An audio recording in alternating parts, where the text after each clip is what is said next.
Hello दोस्तों, आज हम बात करने वाले हैं रोटा वायरस वैक्सीन के बारे में। ये रोटा वायरस वैक्सीन का इम्पोर्टेंस क्या है, क्या रोटा वायरस वैक्सीन लगने के बाद बच्चे में दस्त की कोई संभावना नहीं रहती, कितने प्रकार के रोटा वायरस वैक्सीन अवेलेबल हैं हमारे पास, रोटा वायरस वैक्सीन का शेड्यूल क्या रहता है, रोटा वायरस वैक्सीन का इंटरसेप्शन यानी आंतों का आपस में उलझना, इस चीज़ से कोई संबंध है या नहीं है। अगर वैक्सीन लगाते वक्त बच्चा उल्टी कर देता है तो उस स्थिति में क्या वैक्सीन दोबारा देनी चाहिए। इसके अलावा अगर उसके साथ अगर हम उसे ओरल पोलियो दे रहे हैं तो उसके साथ कोई इंटरेक्शन है या अच्छे से सेफली दिया जा सकता है। प्लस अगर बच्चा टाइम से पहले पैदा हो गया यानी प्रीटर्म है तो भी क्या उसे वैक्सीन मिल सकते हैं। तो इन विभिन्न विषयों और पॉइंट्स पे हम आज बात करेंगे रोटा वायरस के वैक्सीन के संदर्भ में।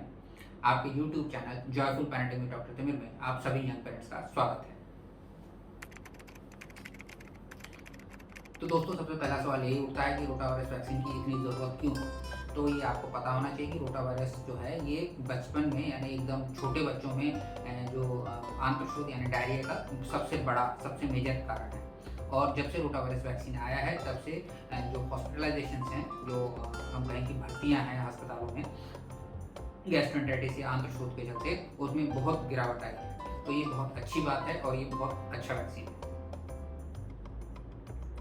अगला सवाल ये उठता है तो क्या अगर हमने रोटा वायरस वैक्सीन ले लिया है तो अब हमारे बच्चे को दस्त नहीं होंगे।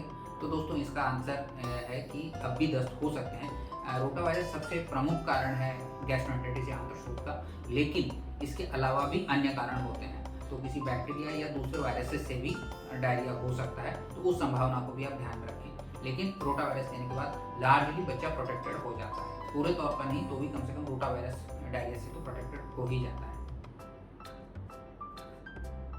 तो कितने प्रकार के रोटा वायरस वैक्सीन अवेलेबल है हमारे पास। तो दोस्तों, हम जो रोटा वायरस वैक्सीन है उनको दो कैटेगरी में बांट सकते हैं। एक है मोनोवैलेंट और दूसरा है पॉलीवैलेंट। ये दो प्रकार के वैक्सीन हमारे पास अवेलेबल है। शेड्यूल क्या रहता है इन वैक्सीन का। तो जो मोनोवैलेंट वैक्सीन है उसके 2 डोज लगाए जाते हैं। पहला डोज 6 हफ्ते पे और दूसरा डोज 10 से 14 हफ्ते पे लगाया जाता है। और वहीं जो पॉलीवैलेंट वैक्सीन है उसके 3 डोज लगाए जाते हैं, यानी 6 हफ्ता, 10 हफ्ता और 14 हफ्ते पे 3 डोजेस इस तरह से लगाए जाते हैं।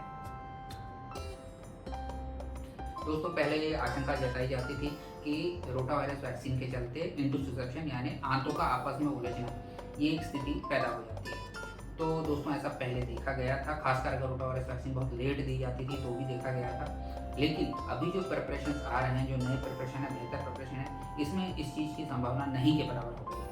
और खासकर अगर रोटा वायरस वैक्सीन को उसके शेड्यूल के हिसाब से दिया जाए, देर करके ना दिया जाए, 6 महीने के अंदर अंदर सब खत्म कर दिया जाए, तो ये इंटरसेप्शन की संभावना नहीं के बराबर होती है। इंटरसेप्शन मोस्टली 9वें 10वें महीने के बाद ही दिखने को मिलता है।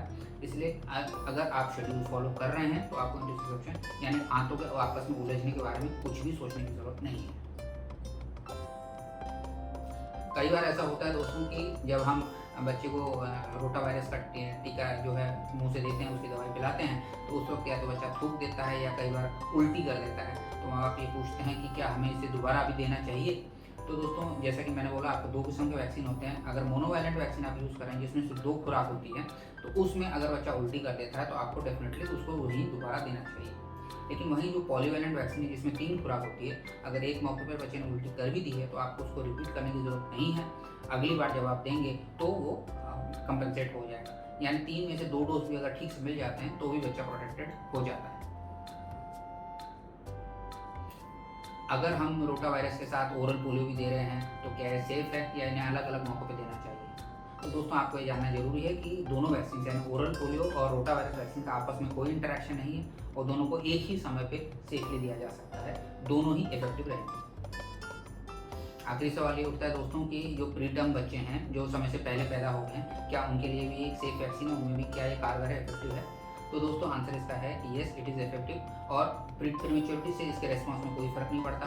अगर बच्चा प्रीटर्म पैदा भी हुआ है तो उसकी क्रोनोलॉजिकल एज यानी जन्म के बाद जो उसकी जो आयु हो चुकी है उस अनुसार आप रोटा वायरस वैक्सीन उसे दे सकते हैं बिना चिंता के, उसमें रेस्पॉन्स एडिक्वेट आएगा।